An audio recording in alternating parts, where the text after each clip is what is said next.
Hello and welcome back friends. आज हम एक मोटिवेशनल आर्टिकल पढ़ेंगे, how to be positive in negative situations. हमारे सभी की लाइफ में नेगेटिव सिचुएशंस आती हैं जब हम लो फील करते हैं, लेकिन ऐसी सिचुएशंस में भी, ऐसी स्थिति में हम अपने मन को पॉजिटिव कैसे बना के रखें, वो इस आर्टिकल के थ्रू पढ़ेंगे। और साथ ही साथ बहुत ही अच्छी वोकेबुलरी, ईडियम्स एंड फ्रेजेस वो भी इन कॉन्टेक्स्ट सीखेंगे। तो चलिए शुरू करते हैं। Life often places us in situations that feel overwhelming. overwhelming. जिंदगी अक्सर हमको ऐसी सिचुएशन, ऐसी स्थिति में डाल देती है। To place somebody in something, that means किसी को किसी सिचुएशन में डालना। यहाँ पे सिचुएशन की बात हो रही है। ऐसी परिस्थिति में हम लोग अपने आप को पाते हैं। फिर सिचुएशंस के लिए दैट यूज किया गया है, दैट फील, जो कि हमको लगता है ओवरवेलमिंग।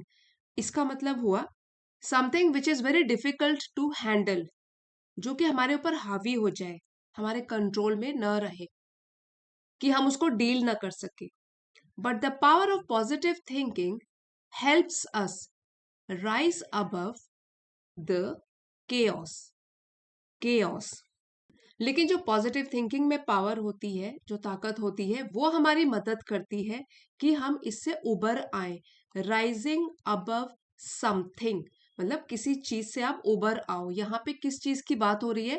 केओस, जो कि लाइफ में बिल्कुल अव्यवस्था हो गई है। A state of complete disorder, a state of complete confusion. तो ऐसी स्थिति को बोलते हैं केओस।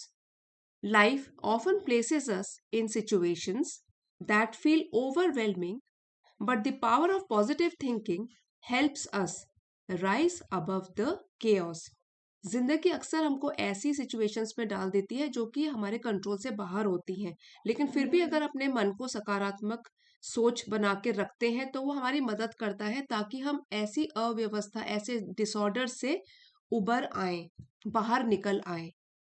यहाँ पे जो सब्जेक्ट है वो है पॉजिटिव थिंकिंग, इसलिए सिंगुलर है। हमने सिंगुलर वर्ब का यूज किया गया कि पॉजिटिव थिंकिंग हेल्प करती है, helps. When challenges appear impossible, a hopeful mindset allows us to remain resilient.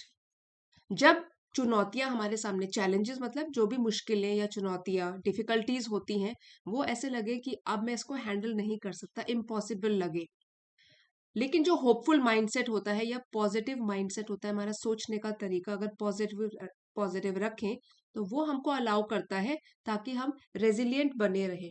Resilient ये एक एडजेक्टिव है और इसका मीनिंग होता है able to recover quickly from difficulties. मुसीबतों से उबरने की क्षमता, कि आप मुसीबतों से जल्दी उबर आते हो, बाहर निकल जाते हो। एंड स्टे फोकस्ड, और अपना ध्यान केंद्रित करके रखते हो।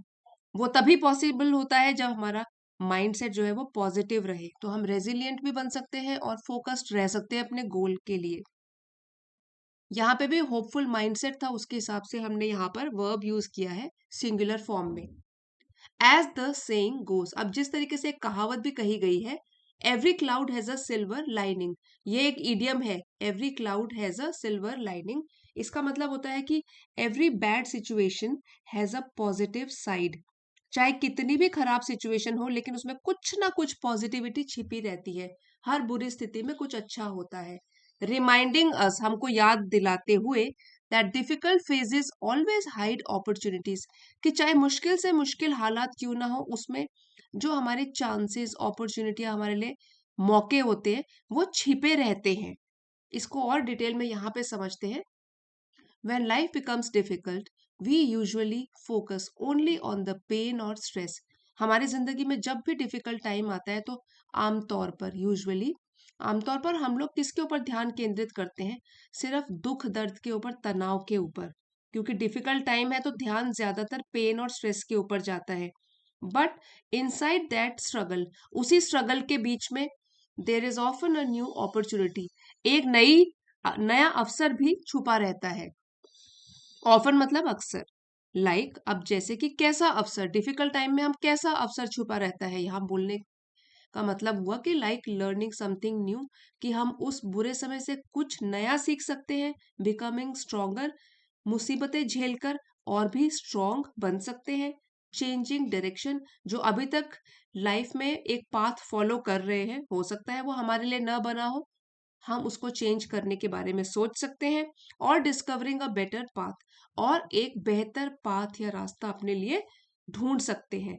तो बुराई, जो बुरा समय है उसमें भी कुछ ना कुछ अच्छा हमारे लिए छिपा होता है, तो उसी को कहते हैं, यहाँ पे लिखा हुआ है दैट, हमको याद दिलाता है कि difficult phases always hide opportunities. जब मुश्किल हालात होते हैं तो अक्सर जो चांसेस होते हैं वो छिपे होते तो है प्रेजेंट, बट वो छिप जाते हैं क्योंकि हम सारा फोकस पेन और स्ट्रेस पर डाल देते हैं। अदरवाइज अपॉर्चुनिटीज उसमें भी छिपी रहती हैं। इन negative situations, positivity acts as a guiding beacon. Beacon, जो भी नेगेटिव सिचुएशन, नकारात्मक स्थिति होती, परिस्थितियां होती हैं, उसमें पॉजिटिविटी एक तरीके का रोल निभाती है, गाइडिंग, हमको दिशा दिखाने वाला, गाइड करने वाला, मार्गदर्शक, बीकन की तरह। अब जैसे बीकन वर्ड है, तो ये तो एक नाउन है अपने में, और इसका मतलब होता है जैसे कि कोस्टल एरियाज में, कोस्ट के किनारे एक सिग्नल होता है टावर के ऊपर, तो एक तरीके से वो प्रकाश, रोशनी, लाइट हमको दिखाता है गाइड करने के लिए।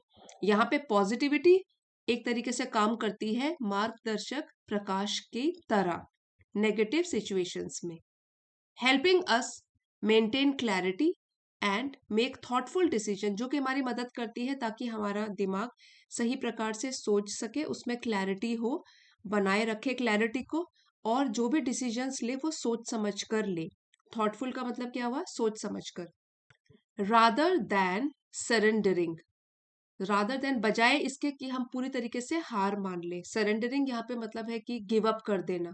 We can choose to turn the tables by adjusting our perspective, हम खुद चुन सकते हैं कि हम टर्न द टेबल्स, ये एक इडियम है, इसका मतलब होता है कि रिवर्स एन अनफेवरेबल सिचुएशन। कोई नेगेटिव सिचुएशन है या आपके फेवर में कोई सिचुएशन नहीं है, उसको आप बदल दो, किसी भी स्थिति को अपने पक्ष में करना, उसको कहते हैं टर्न द टेबल्स। मतलब आप सिचुएशंस को चेंज कर दो, ये हमारे हाथ में है, हम ये चुन सकते हैं।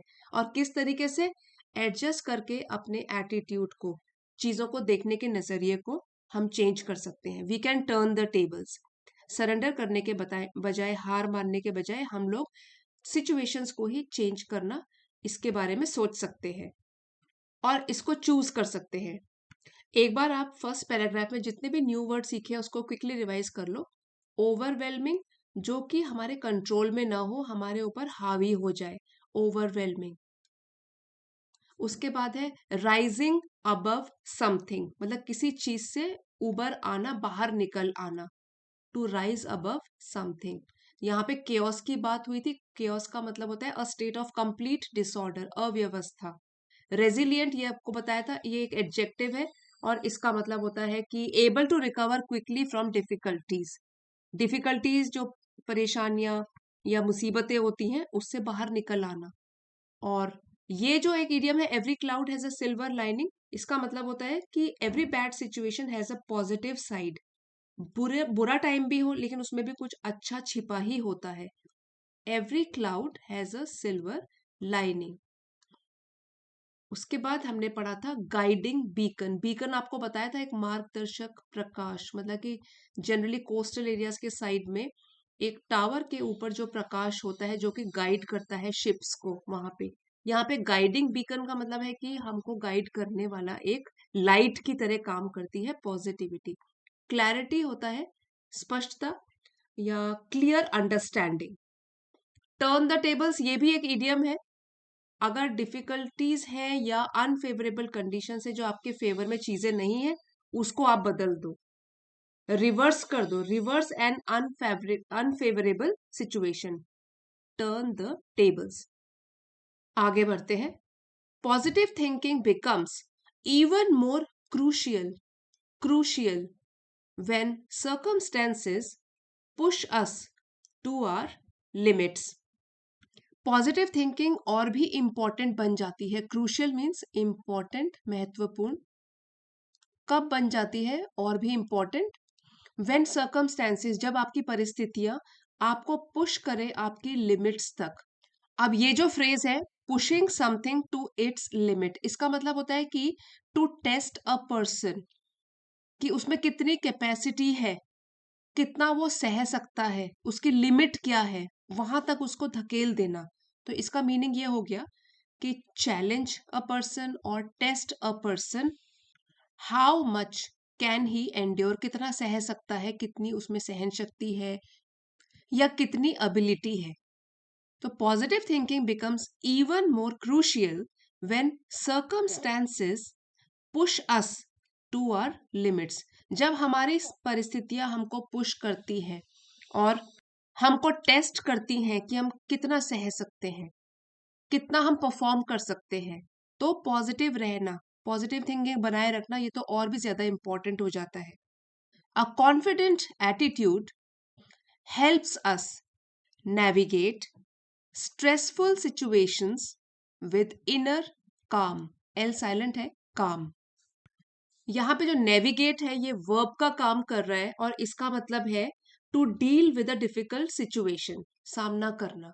तो अगर हमारा जो एटीट्यूड है, नजरिया है, वो कॉन्फिडेंट है, आत्मविश्वास से भरा है, तो वो हमारी मदद करता है ताकि हम सामना करें किस चीज का, स्ट्रेसफुल सिचुएशंस का, जो भी तनावपूर्ण परिस्थितियां हैं, विद इनर काम, आंतरिक शांति। काम मतलब शांति, मतलब शांति बनाए रखे, अपना मन शांत रख के हम कैसे उसका सामना करें, उसके लिए कॉन्फिडेंट एटीट्यूड हमारी मदद करता है। यहाँ पे जो हमारा सब्जेक्ट है वो है कॉन्फिडेंट एटीट्यूड, जो कि सिंगुलर है, इसलिए हमने वर्ब भी सिंगुलर फॉर्म में यूज किया है। The phrase when the going gets tough the tough get going, ये बहुत ही इंपॉर्टेंट है, आपने सुनी होगी ये वाली फ्रेज। ये हमको सिखाती है, teaches us that determination matters more than convenience.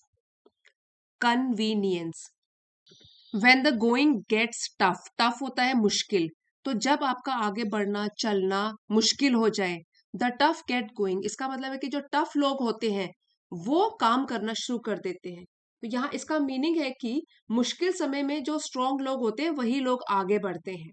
Strong people act in difficult times, when the going gets tough the tough get going. यहाँ पे टफ लोगों को प्लूरल माना है, इसलिए वर्ब भी हमने प्लूरल फॉर्म में यूज किया है। तो it teaches us that determination, हमारा पक्का इरादा, मैटर्स मोर, वो ज्यादा मायने रखता है, ज्यादा इंपॉर्टेंस रखता है, देन कन्वीनियंस। तो इसका मतलब हो गया सुख सुविधा, something which is easy, suitable. तो मुश्किल समय में चुप बैठने के बजाय हमको पक्का इरादा करना है। यही हमको ये वाली कोटेशन सिखाती है कि अगर मुश्किल टाइम आ जाए तो हमको टफ बनना है और टफ बन के आगे बढ़ना है। इन मोमेंट्स ऑफ हार्डशिप, मोमेंट्स पल या टाइम की बात है, जो सेकेंड्स है, अगर डिफिकल्टी का टाइम है, the ability to stay optimistic protects our mental strength. तो ये जो क्षमता है हमारे अंदर, एबिलिटी है कि हमको आशावादी बने रहना है, टू स्टे पॉजिटिव, ये हमारी मदद करता है, प्रोटेक्ट, मदद करता है हमारी मेंटल स्ट्रेंथ, मानसिक शक्ति की, and prevents negative emotions from taking over. और प्रिवेंट करता है मतलब हमको बचाता है कि हमारे जो नेगेटिव इमोशंस हैं, नकारात्मक विचार हैं, वो हमारे ऊपर हावी ना हो जाए। ये जो फ्रेज है टेकिंग ओवर समथिंग, इसका मतलब होता है टेकिंग कंट्रोल ऑफ समथिंग, मतलब नेगेटिव इमोशंस का कंट्रोल हमारे ऊपर न हो जाए, वो हमको टेक ओवर न कर ले। तो टेकिंग ओवर का क्या मतलब हुआ, the act of taking control of something. पूरी लाइन को एक और बार पढ़ लेते हैं। In moments of hardship the ability to stay optimistic protects our mental strength and prevents negative emotions from taking over. इसमें भी स्ट्रक्चर देख लेते हैं एक बार। यहां से है मोमेंट्स ऑफ हार्डशिप, एबिलिटी के लिए, अब यहाँ पे जो है कि इस एबिलिटी की बात करिए, ये हमारा सब्जेक्ट है कि जो एबिलिटी होती है वो प्रोटेक्ट करती है, singular subject, singular verb, protects करती है। फिर यहाँ पे प्रिवेंट्स, ये भी सिंगुलर फॉर्म में है, तो दोनों के वर्ब जो है वो सिंगुलर फॉर्म में है, इसके लिए यूज किए गए हैं। The ability protects our mental health and this ability prevents negative emotions from taking over, मतलब हमारे ऊपर कंट्रोल लेने में जो नेगेटिव इमोशंस कंट्रोल न ले ले, उससे मदद करती है स्टेइंग पॉजिटिव, कि अगर हम आशावादी बने रहते हैं। Bye focusing on solutions rather than problems, जब हमारा फोकस हो जाए हल, समस्या के हल के ऊपर, बजाय इसके कि समस्याओं के ऊपर हम फोकस करें, we slowly develop the habit of perseverance, perseverance, which is the true hallmark of personal growth. तो धीरे धीरे हम अपने में विकसित करते हैं एक ऐसी आदत जो कि है perseverance. ये एक नाउन है और इसका मीनिंग हुआ कंटिन्यूड एफर्ट डिस्पाइट चैलेंजेस, लगन और धैर्य के साथ, चाहे मुसीबतें आ जाए लेकिन फिर भी लगन और धैर्य के साथ आगे बढ़ते रहना और मेहनत करते रहना, परसिवियर करते रहना, कंटिन्यूड एफर्ट्स डिस्पाइट चैलेंजेस। तो ऐसी परसिवियरेंस की हैबिट हम इसका विकास करते हैं धीरे धीरे। यही है true hallmark of personal growth, व्यक्तिगत विकास का ये सच्चा हॉलमार्क है। हॉलमार्क होता है अ डिफाइनिंग क्वालिटी, इसको आप सिंबल भी बोल सकते हो, सिंबल ऑफ पर्सनल ग्रोथ या true quality of personal growth. तो हॉलमार्क एक तरीके से आप बोल सकते हो कि एक क्वालिटी है या एक फीचर है, एक सिंबल है पर्सनल ग्रोथ का। और अभी हम बात कर रहे हैं परसिवियरेंस की। अब सेकेंड पैराग्राफ में जो डिफिकल्ट वर्ड मीनिंग्स थे, crucial, very important, pushing something to its limit, मतलब कि किसी में कितनी कैपेसिटी है उसको चेक करना, pushing something to its limit. फिर है नेविगेट, अपना रास्ता पार निकालना या डील करना एक डिफिकल्ट सिचुएशन से। फिर ये इडियम जो है when the going gets tough the tough get going, इसका मतलब क्या हुआ कि जो स्ट्रॉन्ग लोग होते हैं वो डिफिकल्ट टाइम्स में काम पे लग जाते हैं, हार नहीं मानते। कन्वीनियंस, आपकी सुख सुविधा। ऑप्टिमिस्टिक, आशावादी, पॉजिटिव सोच जिसकी होती है। टेकिंग ओवर, मतलब किसी चीज का कंट्रोल हो जाना। परसिवियरेंस, ये हमने अभी पढ़ा था कि कंटिन्यूड एफर्ट्स, लगातार प्रयास चाहे डिफिकल्टीज भी आ जाए, लगन और धैर्य। और हॉलमार्क है एक सिंबल और या कोई quality. Next, to remain positive in negativity is not about ignoring reality. तो अगर हम नेगेटिव सिचुएशन में, खराब सिचुएशन में भी अपनी सोच को पॉजिटिव बना के रखते हैं, तो इसका मतलब ये तो नहीं है कि हम रियलिटी से दूर भाग रहे हैं, रियलिटी को अनदेखा कर रहे हैं या इसके ऊपर ध्यान नहीं दे रहे, ये इसका मतलब नहीं है, but about choosing a constructive response. So constructive जो है वो एडजेक्टिव है जो कि डिस्क्राइब कर रहा है इस नाउन को, रिस्पॉन्स को, कि हमारा रिस्पॉन्स, हमारी प्रतिक्रिया हम कैसी चूज कर रहे हैं, कैसा रिएक्ट कर रहे हैं कंस्ट्रक्टिव तरीके से, यूजफुल और हेल्पफुल। सो इसका मतलब ये नहीं है कि रिस्पॉन्सिबिलिटी से दूर भाग रहे हैं या जो भी रियलिटी है, असलियत है, वास्तविकता है, उससे हम नजर फेर रहे हैं, इसका ये मतलब नहीं है। As Helen Keller wisely said, और जिस तरीके की हेलेन केलर ने भी कहा है, keep your face to the sunshine and you cannot see the shadow. तो अगर आप अपना फेस धूप की तरफ करके रखते हो तो आप कभी भी छाया को नहीं देख सकते। इस कोटेशन का मतलब हो गया कि हमेशा आप सकारात्मकता की ओर देखो। नेगेटिविटी, जो शेडो है वो नेगेटिव चीजें दिखा रही है और जो सनशाइन है वो पॉजिटिव चीजें दिखा रही है, कि हमेशा अपनी सोच को पॉजिटिव रखो।